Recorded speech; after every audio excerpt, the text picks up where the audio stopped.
We're a R&D shop that is the best in the world, and we're focused on enterprise. The AI landscape is changing every other day. What's really different with AI is every customer, you're selling them almost a different solution, a different product every single time. Data training on corporate and sensitive proprietary data is an absolute no-no. Hello everyone, I am Marcelo De Santis, host of the Tech Series. Today I am in San Francisco to explore my favorite topic, AI agents. I'm meeting Kevin Chung, Chief Strategy Officer at Writer, the enterprise AI platform helping companies move agentic AI from pilot to production fast and safely. Last November, Writer closed a $200 million Series C, valuing the company at $1.9 billion. They work with iconic global brands like KPMG, Vanguard, Salesforce, Prudential, Qualcomm, Uber, and Accenture, just to name a few. A recent MIT study found that 95% of generative AI pilots fail to show clear return on investment, often because integration, compliance, and change are hard to manage. To close the gap, Writer combines AI, governance, security, and data quality into one playbook that drives enterprise adoption at scale. Want to be in that 5% that succeed? Me too. Let's hear what Kevin has to share with us.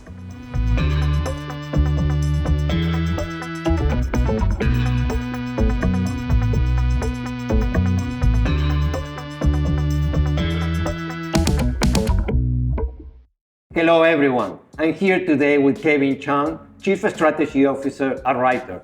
Kevin, welcome to the Tech Series. Thank you, Marcelo. Great to have you here in our office in San Francisco. My pleasure. So let's start with your career and your role at Writer as a Chief Strategy Officer. How is to be the person in charge of a strategy when the AI landscape is changing every other day? It's a lot of fun. I mean, as you mentioned, it changes every second here, but it's an exciting role to be in. Just in terms of my career, I've spent 20 years in Silicon Valley on technology companies. My first tech job was at Google. I worked on the digital teams for commerce before there was Google Pay and Apple Pay. So I was able to see the rise of us moving from physical cash, credit cards to digital payments. Then I went to Dropbox and the explosion of everything moving to cloud. So instead of everything on thumb drives and physical paper, moving things to cloud. So I was able to see that transformation. And then I joined a visual collaboration company called Miro. After about 3 very intense, I would call startup and hyper growth companies, I wanted to take a break. I wanted to take, 6 months off. But Writer came calling about a month later. So I joined Writer and I met May and Wasim, and their vision on what AI was doing was so profound. And this was, in early 2023, even before there was hype about AI, but it wasn't really in the mainstream so much at that point. But I saw their vision, and I saw their emphasis on what they wanted to do was really, really exciting. So that was the reason I jumped on board, and it's been over 2 years and it's been amazing. Wow, here you are. And you have been managing a lot of big shifts, right, in your career in terms of a strategy. So, yeah. So I'm glad to know you're the right person for this role and the journey that Writer is on. So every time I talk to business executives, it seems that everyone is expecting for this eureka moment in where AI is going to deliver return on investment. I know you guys are working with large enterprises. Yeah. How are you helping organizations to really get return on investment on AI? Yeah, I mean, there's this study that MIT put out, which said 95% of organizations are getting zero return on their investment in AI in $30 to $40 billion of spend. And so that's a pretty incredible and crazy number, which kind of is separate from what you would say the large enterprises who really get it. That 5% are getting tremendous value out of it. And so the big thing overall that we're seeing and how we're helping enterprises is that you don't look at AI as your traditional software, buying cycle or spending cycle, or how you would normally do it, where you buy a solution and you sort of like, you go and figure it out on your own. AI is really a team sport. They rely on us to come in and really understand their business and figure out how to make AI work in their organization. And that's really the only way it works. And so the biggest thing is really the transformation of us being able to sit together with these companies and really help them transform what they're doing. You join an engagement with the client and you do some kind of assessment before readiness. Yeah. How does it look? Yeah, usually like when they engage us or they come to us, they already have in their mind a way that they want to use AI. So even really before we implement the solution and start to talk about all these different things, we really want to sit down and understand what is their process, what are they trying to do, why do they want to use AI? Here are all the different things. And so there's one part of it is just understanding the customer and their sort of process and their workflow. But there's the other part of our experience, our deep experience with hundreds of enterprises and different verticals. Like we just have really understood and built like a very, very deep knowledge of like customers in similar industries and similar sets across departments. So we can bring that expertise to them and then marry that with the process that they want to drive in their organization. And that is how we are able to come together and do a really collaborative effort in figuring out what's going to work for them. What's really different with AI is every customer, you're selling them almost a different solution, a different product every single time. So the reason why this process is quite different is that you might be literally selling them a brand new solution that was different from the one that you were selling to another customer a week ago, because it's so customized, it's so different every single time. So Kevin, we are here in San Francisco, your beautiful office here, super nice space. Yep. Why did you choose San Francisco? I mean, San Francisco, the heart of Silicon Valley, like that have to be here. A lot of our partners are here. A lot of the talent is still in San Francisco. A lot of the innovation is coming out of here. So that's a big reason to be in San Francisco. That's a big reason. Yeah. And what's your policy for working from home, working from the office? How do you manage that? You know, we've been a hybrid company for quite some time. We thought it was important to have an office in order to have a place where people can gather. We get a lot of work done when we're together. And it's not sort of mandated that we all have to be there, but there are days where we have hundreds of people that come into the San Francisco office and we're collaborating in real time. And so it's really important to cultivate that space. But, we know that people have to be dynamic. We're on the road a lot. So, having a place to anchor us is really important, and that's the reason why we have that space. Mm-hmm. So you're living in Singapore and you're traveling to the US. Yeah. How does it, fit with your family and with your personal life? All this traveling. Yeah, I mean, it's with AI, it's sort of like we're trying to capture a moment. So, just need to be where we need to be. We love living in Singapore, but I come to the Bay Area once a month because it's so dynamic. There's so much stuff that needs to be done. I can imagine. And one question, what kind of agents do you use within Writer? Do you use your products to manage your operations? Absolutely. Everything from NDA reviews to creating copy, emails, to helping us build blueprints, all those types of things. We have agents for everything.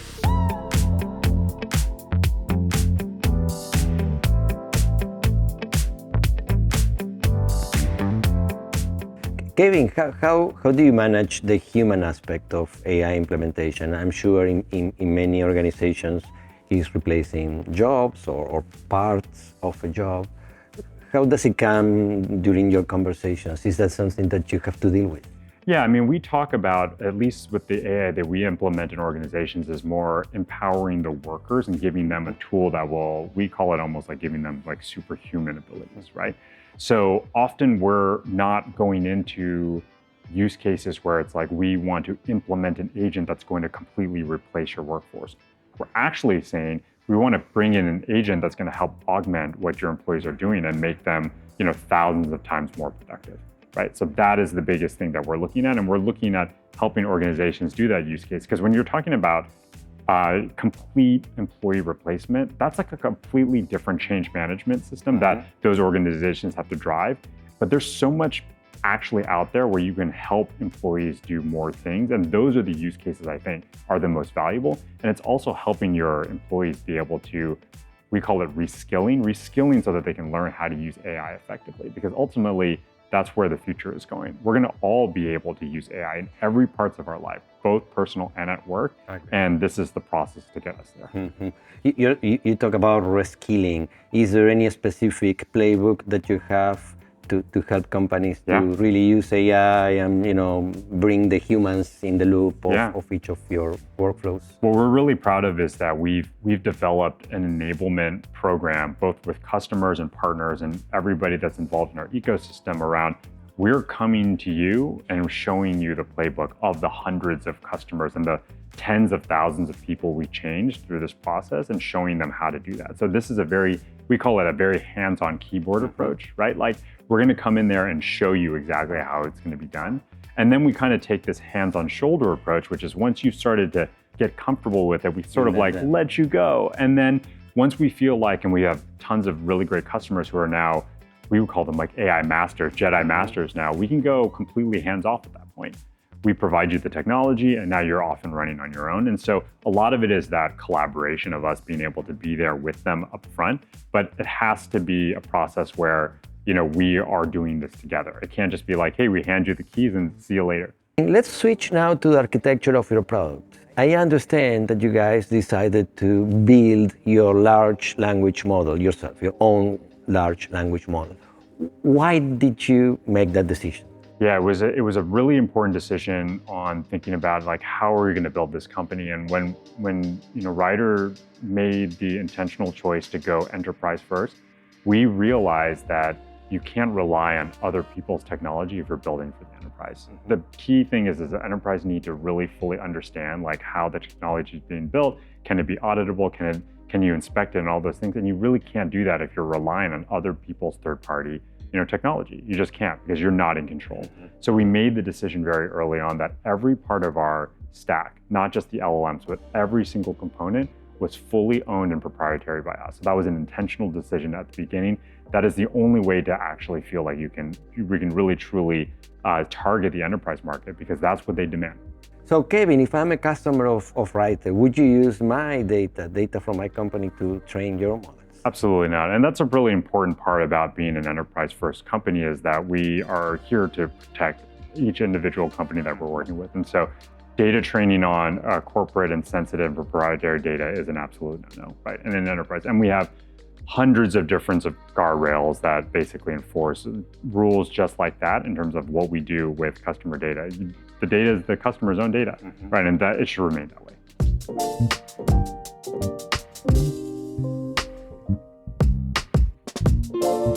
Well, I wanted to show you our values. Wow. So we have these values at Ryder: connect, challenge, and own. And I'll tell you a little bit about each one. So connecting is what we talked about earlier, is like the ability to connect that relationship. It's not just the relationship between us as employees and everybody working at Ryder, but it's the relationship with the customers too. Having that like sort of intimate understanding of what they're doing. So we employ every employee to think about connecting in a deep way with each other and with the customer. And then challenge is what I also mentioned to you about. We're pushing the envelope, right? Like we really want to be able to challenge the status quo and how people are doing things. And so we want to challenge every employee to take that on and basically make big changes in this world. And owning is really saying that we're going to do whatever it takes to make the customer successful, right? And so that could mean that no task is too big, too small for us to take on. So connect, challenge, own are a big part of our values here. How do you keep your team motivated? How do you attract talent to be part of the the adventure of being part of Ryder? Well, a big part of it is like being in the AI space and how quickly things innovate. Like you finding people who are really up for that task is like a big part of it. I would say recruiting and talent retention is really just comes down to, are people really bought in with like where we're going? Like do they feel like we're here to change the way people work? And we have very, very charismatic founders as well, right? And so like being able to work for a company that has this really, really ambitious mission and these really, really astounding founders is a big draw for people. Like, I get people asking all the time, what is it like to work at Ryder? What does it feel like in the day-to-day? So that actually in and of itself is like really amazing. But the thing that I always tell people who are either recruiting or thinking about coming here is, you're gonna learn so much on day one, and you're gonna continue to learn as much on day 700 here. And so if you wanna have a game-changing experience in terms of what you're gonna do in your career, like you wanna come to Ryder, because like every day you're gonna learn something new. It doesn't matter how how many years you've worked, whether you're just out of school or whether you've worked 20, 25 years, you will constantly learn.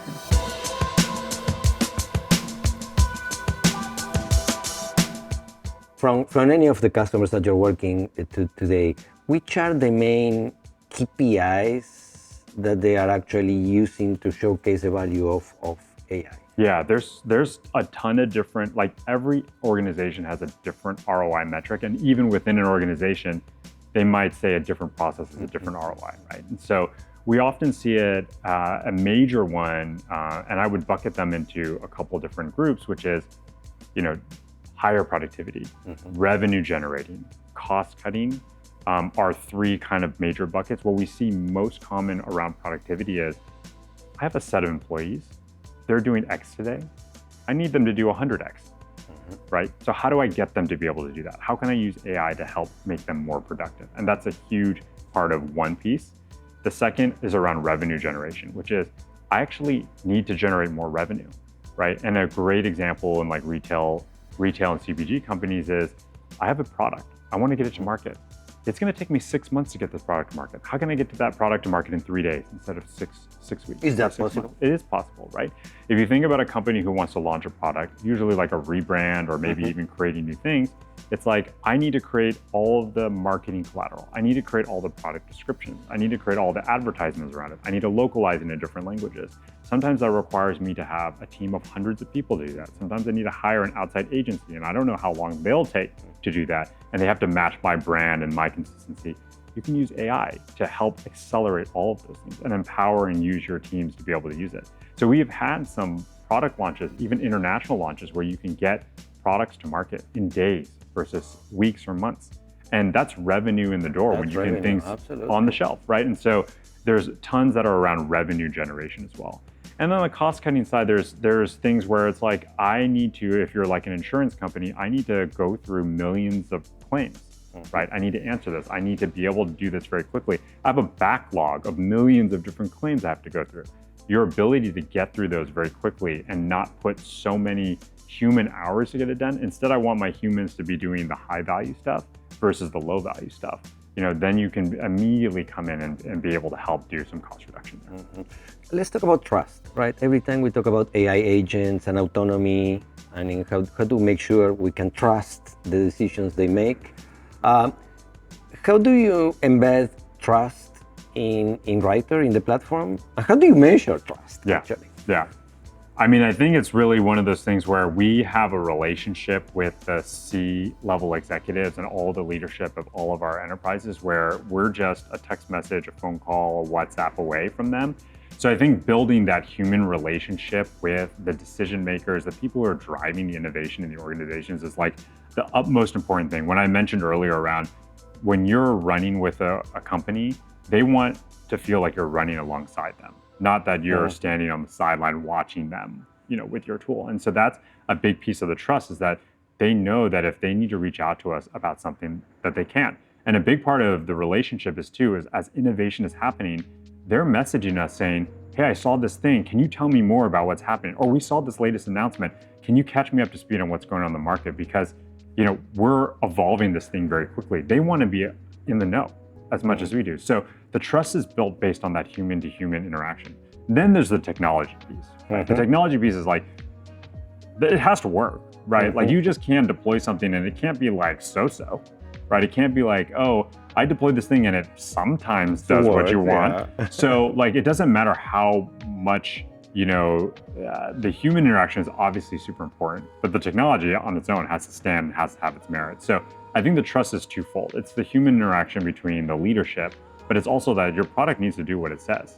What's your perspective on open source models versus closed source models and from the architecture perspective? Yeah, it would depend on like the usage, right? I think open source is great because it allows a lot of organizations, companies to use the models without having to reinvent the wheel. Right? Like I actually think making things open source, and we have many of our models open source as well, is we're giving it to the community to figure out how to leverage it and use it, without them having to build their own models, right? It makes sense.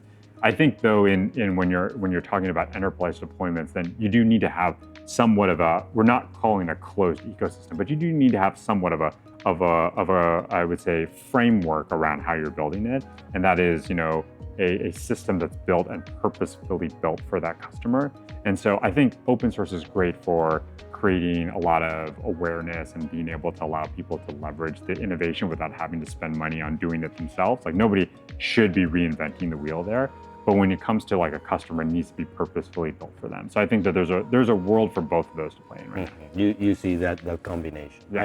I agree. What are the next set of milestones in front of your journey to grow Writer? Yeah, I mean, we've kind of have this broader mission of we want to be the enterprise AI for every enterprise globally, right? And so we have 300 customers in the global 2000.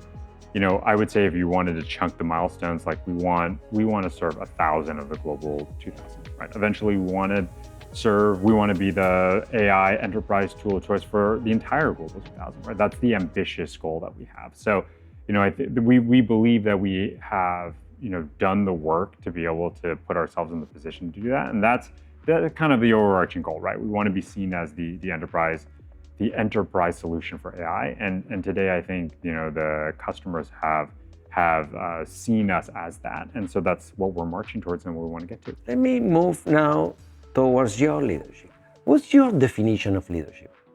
I would say it's so the term that you often hear is leading from the front, or just doing what you want people to do, and you just show it to them. I'll just give you very clear examples. I will get in the weeds and do sort of the work from top to bottom that's required to get the job done. If I need to take a 1 a.m. call with a customer that's in a different part of the world because it's a critical call to make sure that their CEO is on board with what we're doing, I will wake up and make that call, right? If I need to put together a pitch deck for an account team to really give them the full landscape of what I heard at an event that I went to, I will do that. So a lot of it is sort of like there's no work that I shouldn't be able to do in order to drive the business forward. So that is a big part of my leadership style, is that I'm always just really excited and invigorated where if we can help sort of a company get something done, like it doesn't matter like what the task is, like if I can come in and help make it happen, then I will go do it. And so I think that's a big part of my leadership principles, is to be able to do that. Help me to complete this sentence. Yeah. When Kevin is at his best, when I'm in the zone and I'm, like able to really think very strategically and think about these things, and when I have in deep thought and, able deep focus, ultimately my favorite thing to do is to come up with, this is the direction we need to go right now. And so that's my favorite thing to do. It's like, I might wake up or I might be taking a walk and I'll be like, we need to completely jump on this opportunity that doesn't exist today. That's my favorite thing to do. And when Kevin is not at his best. Yeah. When I'm not at my best, you don't want to see me at my worst. I would say then I would get stuck in a process where, I'm not producing what I need to do for the business. And, I would say I get relegated to something that's uncreative. Mm-hmm. So I'm at my worst when I'm not creative. Mm-hmm. And so that's a place that I ultimately know when I'm in that zone, and I try to dig myself out of it. Kevin, thank you very much for being with us. Absolutely. Thank you so much. This was a lot of fun.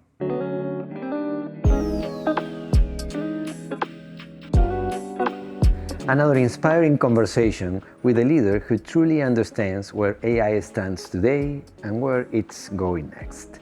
Today, Kevin made AI return on investment feel practical. We talk about starting with managing change, not just the AI models. Platform risk matters.